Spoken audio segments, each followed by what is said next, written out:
Thank you. Thank you so much, Julie, for inviting me. Thank you, everybody, for being here. This is one of the current projects that I'm working on, and I'm very excited to share it with you. So first, my name is Maria Hernández-Ojeda. I teach in the Romance Languages Department. I see Diana and Monica around here. I don't see anybody else right now because I have the speaker view, but thank you everybody for being here. My area is 20th century Spanish literature, and I also study the relationship, literary and cultural relationship between the Canary Islands and the Americas, particularly the Caribbean. And as you know, Julie knows, I love ACERT and the work that you are all doing here.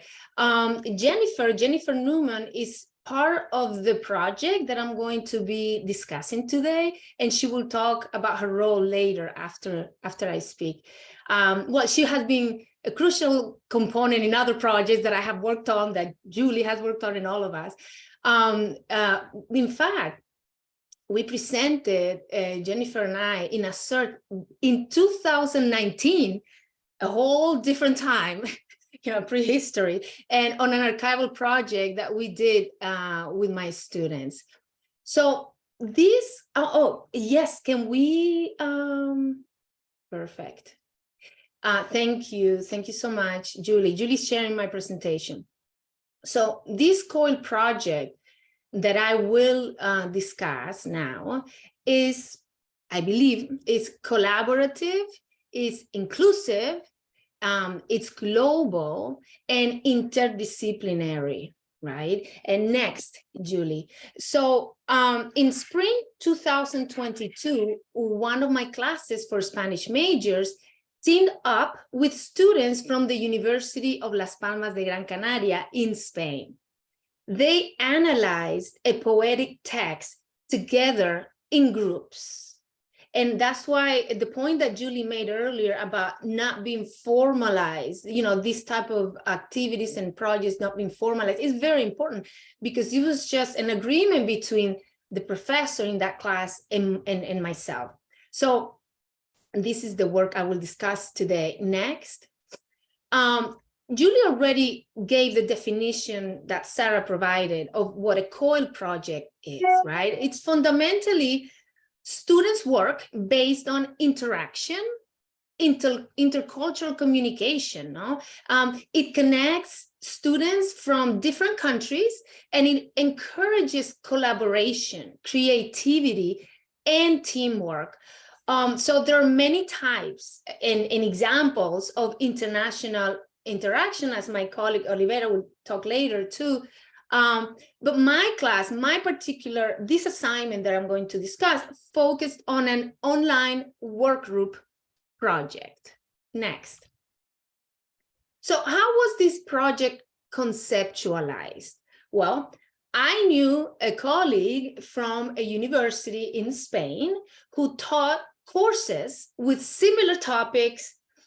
We had common interests. So identifying identifying a colleague, a collaborator to work with is the first crucial step when you're trying to create this type of activity and project, a COIL project. Next. It was easy for me, right? It was not difficult. My colleagues know Herman. I already knew Herman Santana Perez from past conferences. We studied similar topics. A few years ago, we started a common initiative here at Hunter College and at the University of Las Palmas related to the study of the Canary Islands. He is a history professor, and I teach literature and language. So we are in different fields, but coming from different disciplines, it's actually quite fruitful, in my opinion. It proved quite fruitful. It became, the project became interdisciplinary, as you will see now, as I will explain later. Next. So this is the assignment. No, the assignment is a document that we wanted our students to work on. It is quite a special text because a few years ago, I found this 1773 poem at the New York Public Library. I was doing archival research on the literature of the Canary Islands in Cuba. The Canary Islands and Cuba have a long-standing relationship from colonial times. I'm not going to talk about this now, but this is the subject of my of this course that I taught, and I'm really grateful that at Hunter and in my department I am able to create this type of courses that are innovative and creative and that relate to my research. No? So the Canary Islands literature really, the Cuban literature, begins with the Canary Islands. The first author, Silvestre de Balboa, was from the Canary Islands, and this work dates from 1608. No? So this poem in particular is entitled Bloqueo y Sitio de Atares, and it consists of 33 octaves, 8-line stanzas that describe a fictitious attack to Havana, Cuba. So what the author was trying to do here, he was writing this poem with one objective: to praise the governor of Cuba, Felipe de Fondes Viela. Well, when I found this text, I was quite surprised. As far as I can find, even today, and Jennifer tried with me too, there are no studies on this text in the public domain, and except for the one that our students did, our students' analysis for this class. So initially, I had planned to write an article myself about this, but when I was creating this course, the literature of Cuba and the Canary Islands, I thought this was a perfect text to bring to class and have my students and Germán Santana's students analyze it. So, okay, my class had 10 students at the time. This is spring 2022. Germán's class were 30 students. So what we did, we grouped one of my students with 3 of his students. Those were the groups. And then we divided the poem into sections. It was already divided into sections with 3 octaves each, more or less. And my students who study literature, right? That's what we do in our major at Hunter, our Spanish major. Our students have a deep understanding. We try for them to have a deep understanding of literature in Spanish. And his students, so my students focused on the literary analysis, and my colleague students described the historical context of the section that their group was assigned to. Now, I have to point right now that obviously COIL projects don't have to be based on rare manuscripts or unpublished work or anything. Right now, Germán Santana and I are working on a different project this semester, COIL project, and we're using a very well-known essay that we have, and we have teamed up the students for them to work on it. And we expect it to be equally fruitful, right? Because it's all about the collaboration and exchange of ideas. Next. So I introduced to you my international collaborator. I described the assignment that we worked on. And now let me present my class. Okay, this picture, not all of my students, some of my students are missing in this picture. Here, we went to a performance at the Instituto Cervantes Institute in New York. And Zaida Santana, she's the woman dressed all in black in the photo. She performed a monologue based on the experience of her own great-grandmother, who was a peasant from the Canary Islands who migrated to Cuba in the 19th century. So the reason why we went to this performance, my students and I, is because previously during the class, Zaida spoke to my students about her play via Zoom while she was in Madrid. So this was fantastic to see her perform in person in New York. Okay, next. So Julie asked me to talk a little bit about the modalities of this course in which I applied, I worked on this COIL project. So this was a hybrid course for Spanish majors last semester. It was asynchronous on Tuesdays, in person on Fridays. And this modality really works well for my upper level courses.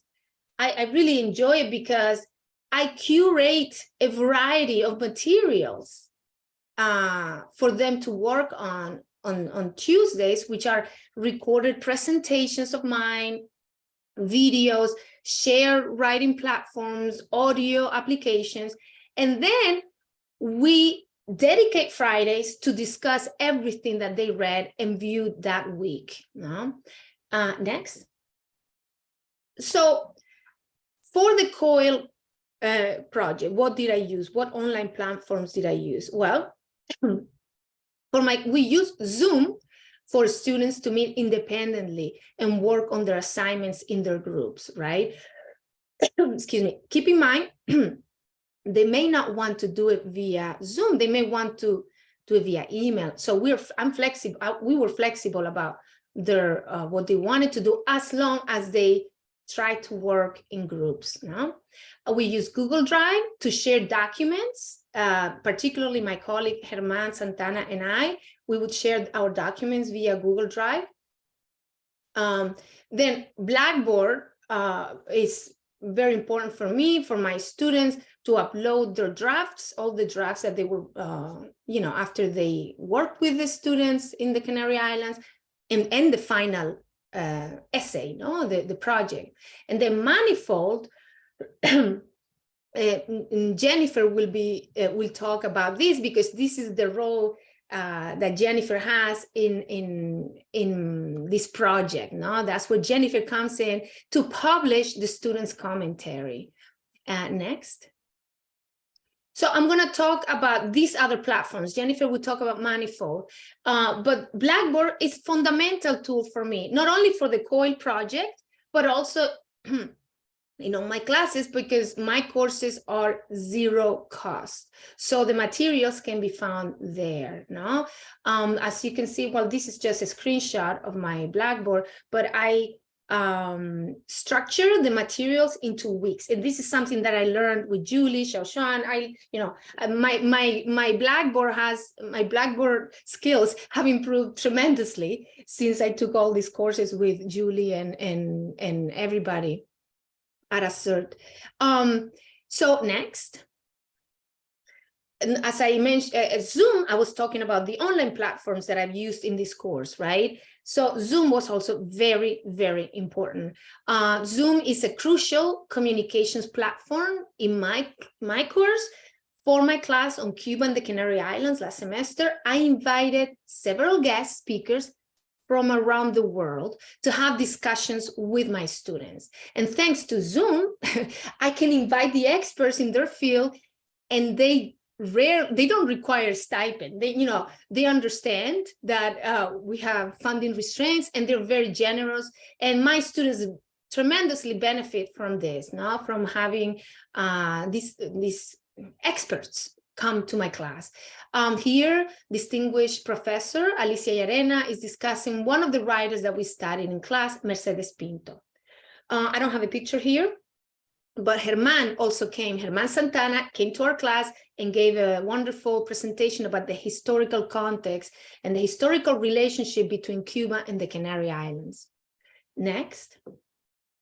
Here is Saida, the performer I showed you earlier in the picture. She is an actress, playwright, and professor. And in this slide, you can see her talking to my students. She's talking about her play, the play that she performed in New York later, about her great-grandmother who was a migrant from the Canary Islands who migrated to Cuba. And she talks about her experience. Next. Here, this is not Zoom, because Zaida Capote is a Cuban professor, a literary critic from Cuba. And Cuba, the Wi-Fi is not reliable, so she preferred to send a recorded presentation, and my students wrote questions for her on a Padlet. Next. So I just spoke about the modality of my class. I spoke about some online platforms that I use in my class. Now, regarding the actual assignment, right? The project, a very important component for this course is a research guide. Jennifer Newman created our own research guide for the COIL assignment, which helped us tremendously in their analysis, the students, no? And I'm going to say it again, Jennifer is a jewel for all of us in the Romance Languages department. And, you know, her contributions have been tremendous, from individual attention to students' research when she meets with them, to joint publications with faculty, which includes the prestigious MLA Prize awarded to Jennifer and Julie this year. It's amazing, no? Next. So also my colleague Diana, who's here, hi Diana, my colleague Diana Gonchado really helped me because, you know, the poetry of the 1700s is not my area, and I have tons of textual commentary models for my students, but they were not so much geared for this type of poetry. So Diana helped me by providing a model for literary analysis that really worked for the students and for this particular poem. Mil gracias, Diana. Muy bien. Next. So these are some, Julie asked me to think of tips or to think of, you know, the strategies that I use for this project, which I am going to continue doing this, not only with this professor, but I really am going to try to pair up my students with other colleagues in different countries, in Latin America, in Cuba, in the Canary Islands, in Spain, mainland Spain, whatever I can get an opportunity, no? So the first thing is identify international collaborators, no? Select an assignment, project, activity. Of course, that's the first step, no? To decide what you're going to do with your students. In my case, as I mentioned, I grouped students in teams, but there are many types of collaboration, no? I ensure, very important, to make sure that they can communicate with themselves. And I ensure that the groups had each other's email address. Now, if a student comes and say, you know, I feel uncomfortable connecting with a student across the ocean, that's fine with me. You know, I would assign that particular student an individual a final essay that would be more traditional. But it didn't happen. My students were thrilled to work in teams with someone from another country. So, but you know, flexibility is very important.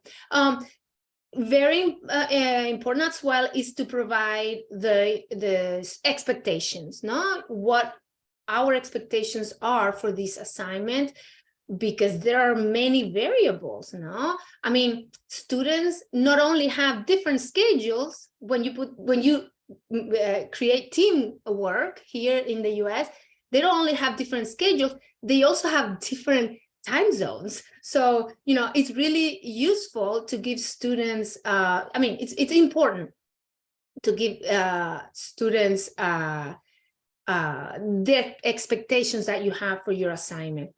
Also, the research guide that Jennifer created for us, either a research guide or a sample work or a rubric, because oftentimes it will be the first time they ever do anything like this. Collaboration, yes, but usually you do with someone sitting next to you. So I wasn't sure how this assignment was going to turn out. So what I did was I gave the option to either submit the essay in combination with the historical analysis of their teammates, or just submit the literary analysis. But in it, you know, they had to discuss how the collaboration was with their you know, Spanish partners. You know, I believe that flexibility is crucial because you know, this was a new attempt for me, and honestly, students loved it. I mean, they really enjoyed this collaboration. And next. So here is a sample of students' work. No, they submitted it via Blackboard. My students, some of them submitted the combined essay, some of them submitted just the literary analysis, which is fun. That's what they needed for the grade. But as I mentioned, the introduction had to describe their experience working with students from Spain. And they were very positive about it. Next. Now, this is the best part. This is the best part. Jennifer and I are currently trying to obtain funds to take my students to the University of Las Palmas de Gran Canaria this July to do a public event as a culmination to the COIL project. Now, you know, the idea is that my students and some of the Spanish students, they were 30, so it cannot be all of them, will discuss the experience in an event, you know, conference, and a lecture at the University of Las Palmas. And once we're there, we plan to do different activities throughout the city, you know, related to the history, like visiting the House of Columbus. The Canary Islands was the last stop that Christopher Columbus did before arriving into the Caribbean in 1492. There's a lot of history there, colonial history, and also pre-colonial history. Next. So Manifold is the platform that Jennifer is going to discuss, because this is where the publication of my students' analysis will be published. Next. And I want to finish remarking something. It's that COIL projects benefit students because they foster intercultural communication and autonomy. You know? They can be interdisciplinary. They are collaborative, obviously. And I honestly believe that undergraduate research opportunities are an important and necessary part of the undergraduate student experience. The Hunter College mission talks about citizenship, no? And COIL projects embody that mission in creating global citizens, because you know, by having them interact with people across the Atlantic and across the globe. Well, thank you, everyone.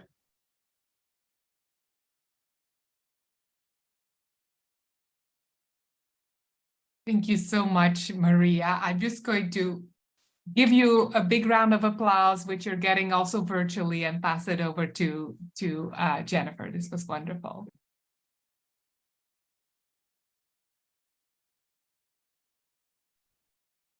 Hey, thank you, Maria. Thank you, Julie. So my name is Jennifer Newman from the Hunter College Libraries. I'm the English and Humanities librarian, so I work particularly with the English department and with Romance languages. And so I'll keep my remarks very brief, but I thought I would address briefly what I contributed to Maria's project, and also just, you know, some overview of how you could get a librarian involved in your COIL and how that might benefit the students. So how might a librarian support a COIL?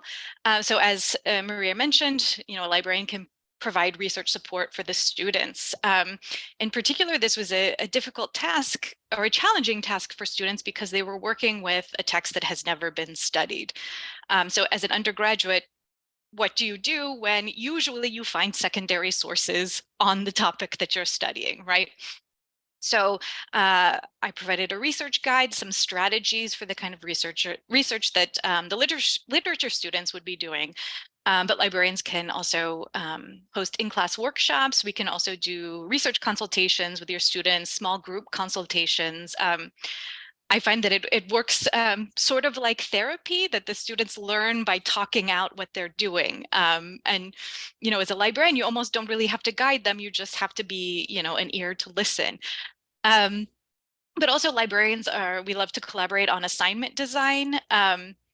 In particular, Maria and I collaborate a lot on original research for undergraduates. So like Maria, I kind of have an interdisciplinary tack.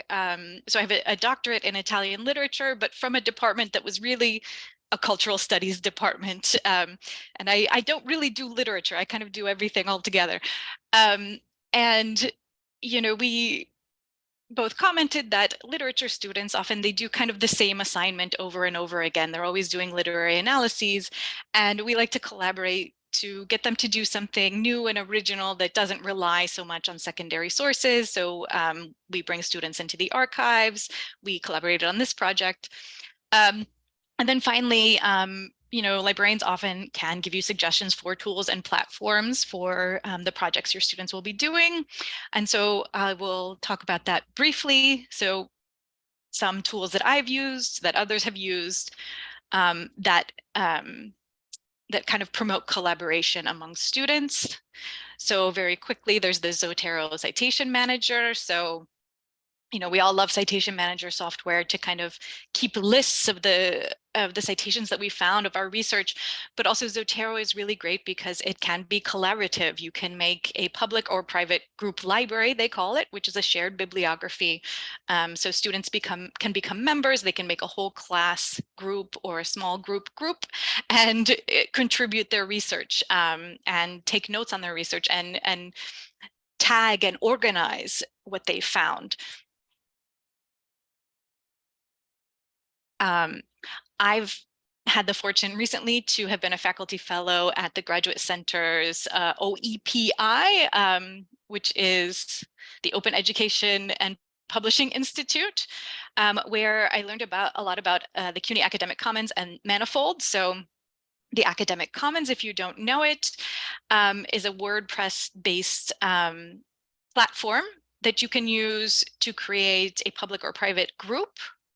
So if I can just very briefly go to their website. So you can create a group, which are spaces with a discussion forum, shared files, email listserv. You can create a site that you can teach on. So one of the reasons I bring this up here is that when you're working across institutions, right, you maybe can't get students from another institution into your Blackboard.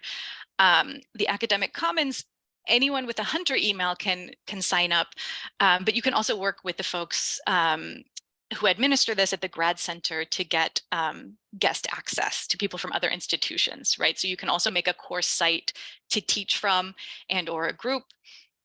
And so what could use the Commons for? So students can use a group to share materials on a site. They can share and discuss their works in progress or their finished projects. You could also have them build a website together, create their own blog site as part of a COIL or not as part of a COIL in your other classes. And I know that several instructors at Hunter do this. And then finally, so Manifold is the platform that we'll be using for this site. And I would really love to be able to share our completed course site with you today, but it's still a work in progress. But again, Manifold is another publishing platform that was created at the Graduate Center. And it's a platform that you can use to create an OER course text. You can use it to collaboratively annotate texts, including your course textbook, or you could even use it to publish student work as an ebook. And because I can't share our work in progress, I just wanted to highlight one of the other OEPI faculty fellows. So this is for a course taught by Dr. Aaliyah Tyner-Mullings at Gutman Community College. So she used Manifold for her media studies course, and she created her course textbook. So she gathered together some OER materials. And then at the end here, the students have contributed chapters to the work. So this course was about Disney films, right? And so we've created a section of the textbook, right, that is student work. And every semester, new students will add to this growing body of work.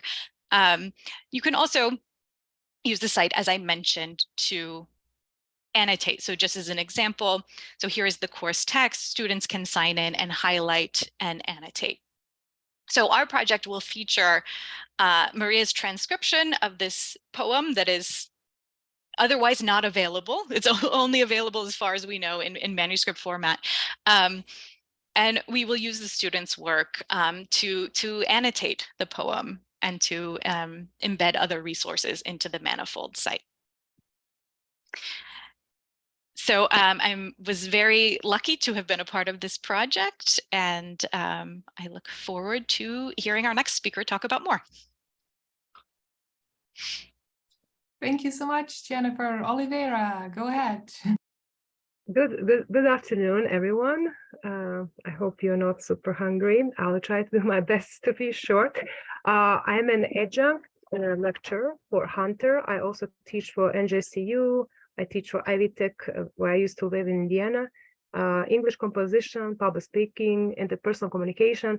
So I literally applied COIL in all these sections, and it really works so well. I did like 7 different projects with 2 institutions first. I feel like it's better to do a first small, like Maria said. Then I did with 3 institutions, with 4 institutions. So it's pretty dynamic, intense. And I tried to find some tools that work for everything, for texting, for calling, for Zooming. So I found that Slack and Parasol, combination with Parasol and Slack. Parasol is a notation tool. Works better than Manifold because it's still, I'm not sure now how Manifold works because I don't know, is it completely open to the public? So, and plus time difference, it didn't work for Zoom in my case. In just some occasions, yes. And I'm just going to briefly, because we don't have so much time, so I'm going to briefly go over a little bit more depth in COIL, and I'm happy that you, Maria mentioned so much about your project. I don't have time to mention highlights of all these projects I have done, but I can show you how it really works, what is the best way to start. So let me just share my screen. Just give me a second. I'm not sure if you can see my screen. You can see my screen, you can hear me? Okay, good. Okay, so we did talk about COIL, and I call it COIL Essentials.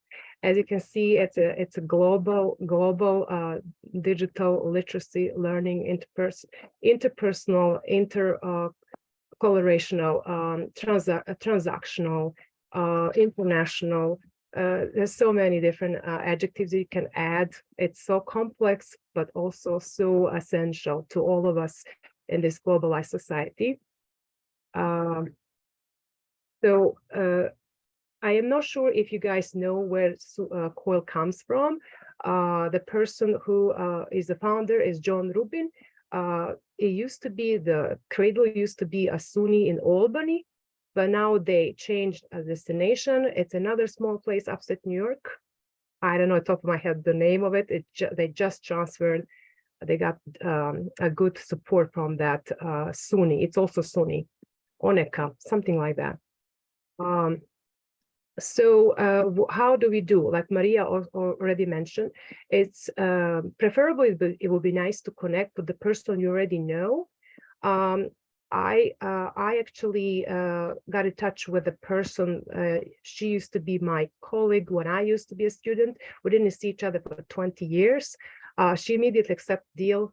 Originally, I come from Montenegro, former Yugoslavia, and the lady was from former Yugoslavia. Now she's dean for English and translational studies in Montenegro.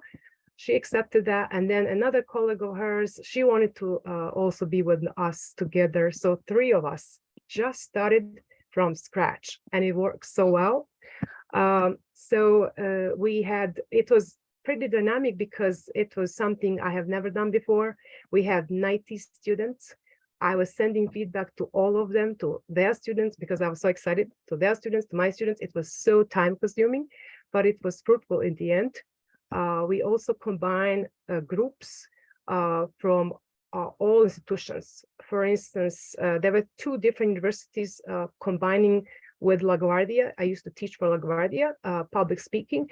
So I took that class and I pair my students with students from University of Donja Gorica, Montenegro, where my friend comes from, and University of Mediterranean, another private institution in Montenegro. So with 3 of us made a triangle, and we had about 90 students. It was a big group, and we literally put in each group combination of all students. So in my students work, think, pair, and share with students from 2 different universities. They had to do all together on different themes. This time we talked about tourism in New York City and tourism in Montenegro. And we have different texts and videos that have to decipher and compare and analyze. So that time we didn't have annotation tools. They will just work together in WordPress. WordPress is still, I can just show you quickly how that looks like, just if I can't find that. The good thing about WordPress is free of charge still. Slack is not, unfortunately, and I have mostly all my projects on Slack. I'm not sure how familiar you are with Slack. What I like about Slack is they were able to text. I was able to put channels one by one, and I can show you briefly how that looks like. And now when I want to retrieve those projects, they're all locked. So I have to figure out with administration or CUNY if they will allow us to pay subscription if it's reasonable price, so the students can use that, because it was one of the best platforms I used. This is WordPress, and the first project we did for students, by students. It was all about them. They picked the text, they picked the themes. We just allowed them we just gave them some research material, but they actually were able to, from scratch, do everything on their own. So it was like a very student-centered assignments. So this is like how it looks like. So for students, by students. So for instance, you have different blog feeds. Each group has different theme. Just so jumping in, Olivera, you we still see, sorry. Okay. See your presentation slides. Oh, okay. Sorry. Just give me a second. I don't know why. Okay, sorry. WordPress. So can you see it now? So Perfect. I'm Yes. not sure how familiar we are, but I want to be brief. So here is like the homepage the students have done. I don't know how can I. Give me a second. It's like this. So this is St. Stephen Island in Montenegro. This is New York City, and this is Durmitor in the mountains, because we have students from the up north in Montenegro, and we also have students from seaside. So they were all together in all these groups, and we put them based on their interests. So we put them in small groups, and each group had a different theme: food in New York City and food in Montenegro. So what I have done, like they were blogging together. So food in Montenegro, students will actually experience, and they will go literally, some of them will go interview restaurant owners. Some of them will actually go and make food from scratch, or go and ask aunt or grandma to make it for them. And they will take a picture, explain each meal. So the same thing, students from America, they have done something similar, but mostly what they have done, they will say, okay, we took a picture of McDonald's. And McDonald's is staple of America. Oh, it's kind of funny. So I just want to be brief. So I'm going to go back to my presentation. Just give me a second.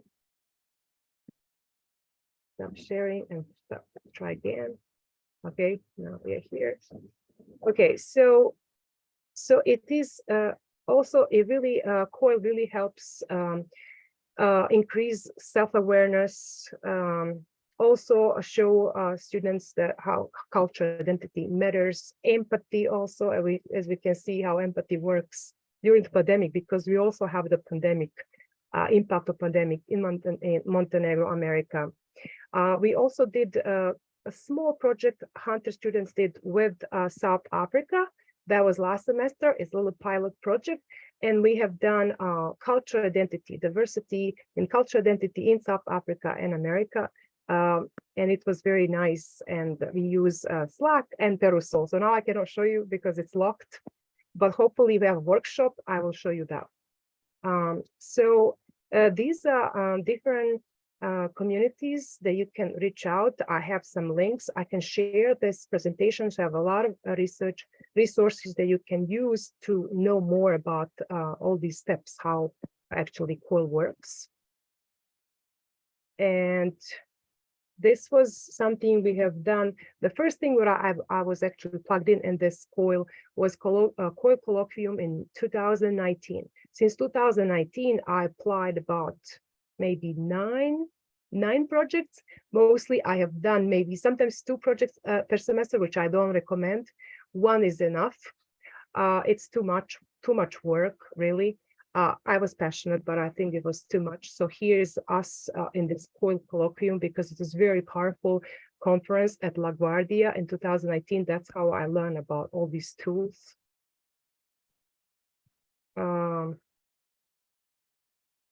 So it's important. I'm not sure if Hunter has study abroad program. Probably you do. It would be nice to connect and see how they're going to contribute. It would be nice to connect all these dots and have support from everyone.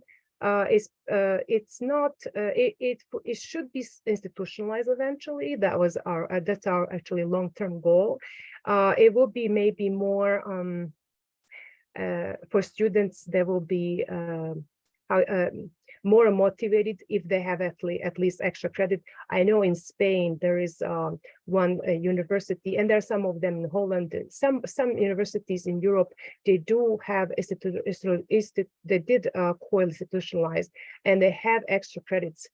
So students have embedded COIL in the curriculum, and they will get extra credits. I'm not talking about grades. I'm talking about like 3 credits, 4 credits, like you guys have here in America. That's something they have there. It would be nice to have that. Then students know, okay, I have something.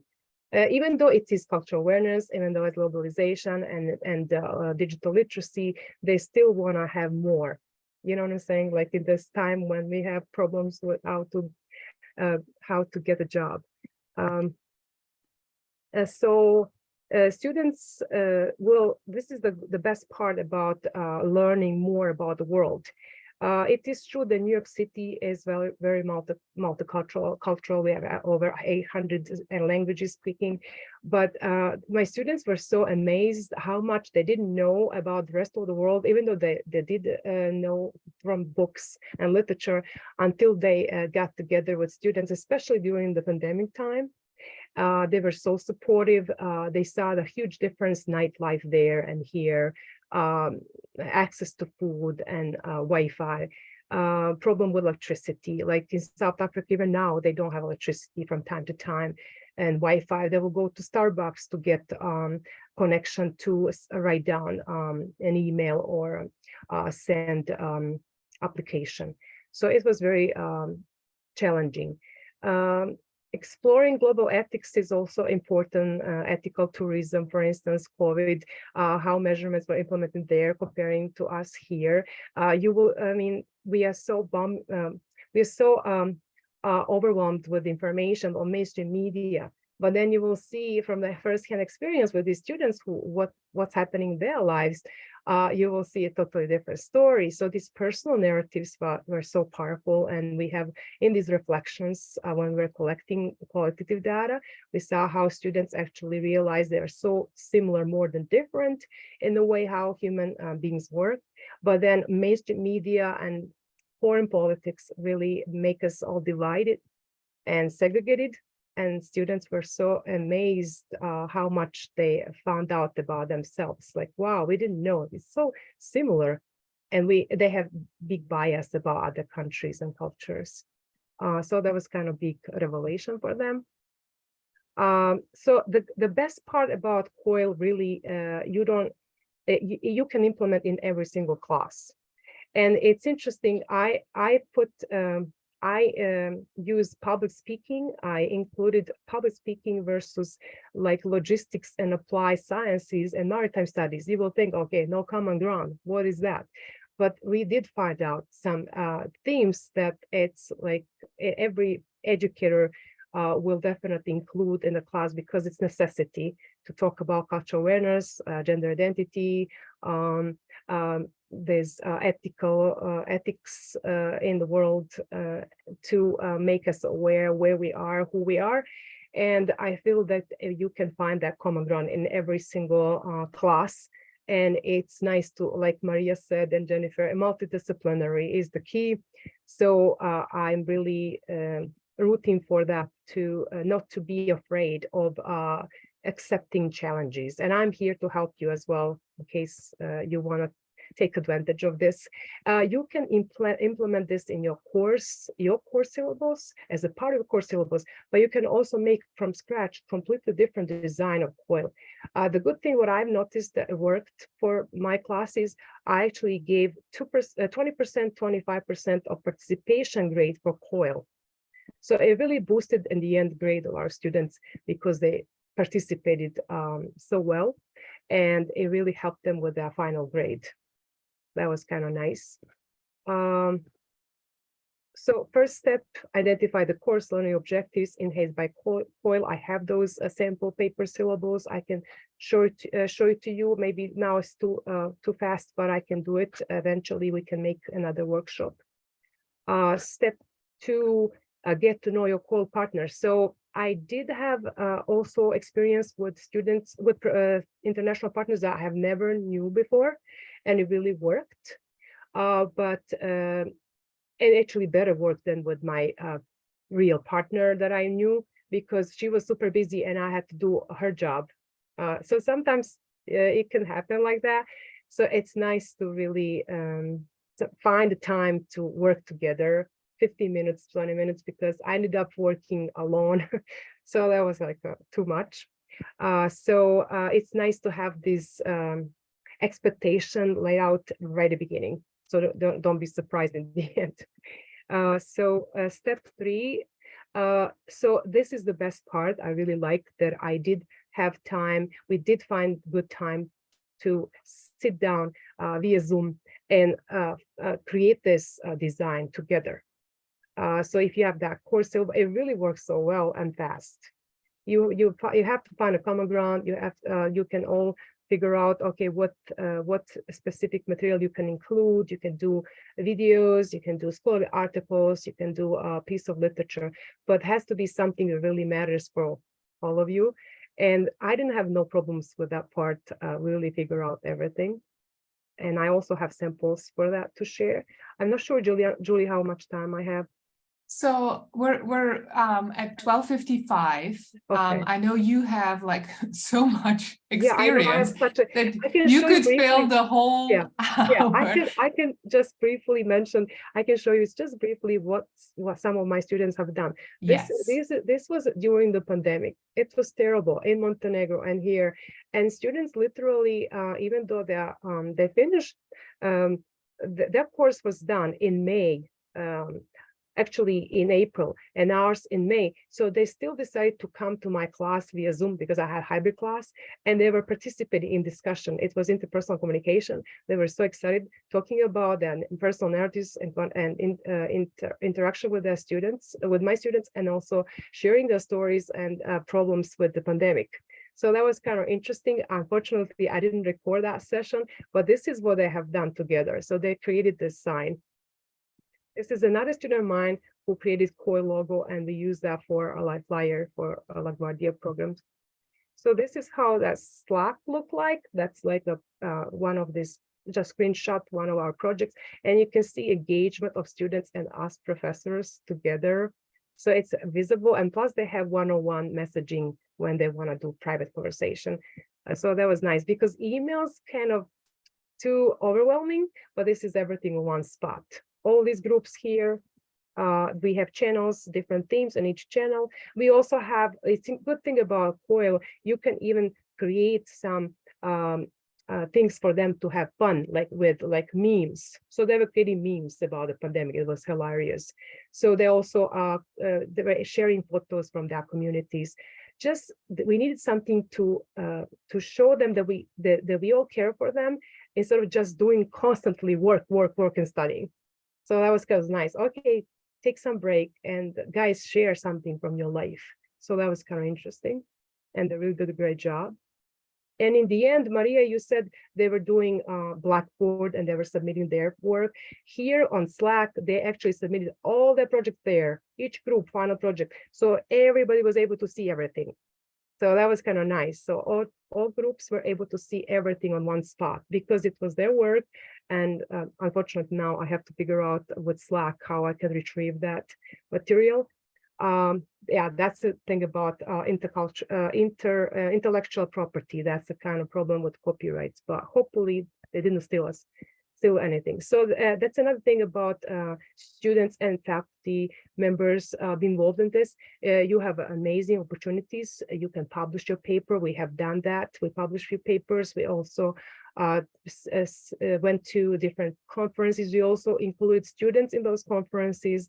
One of the biggest one is IVEC. I'm not sure if you know. It's one of the biggest international virtual exchange conferences in the world. They have different themes each year, and we did participate in one of them 2020. These are different research outcomes. So that's the kind of thing about faculty member. What do I have from this? So you can publish your work and present to different conferences. So these are also nice opportunities for you guys, proposal submissions, video links to watch, and I can also share this in the end so you can guys see what you have from here. And that's all for today. I'm sorry I was rushing. So I really want you guys to have time to ask questions. So if you're surprised, confused, let us know. And I'm here to help. Thank you.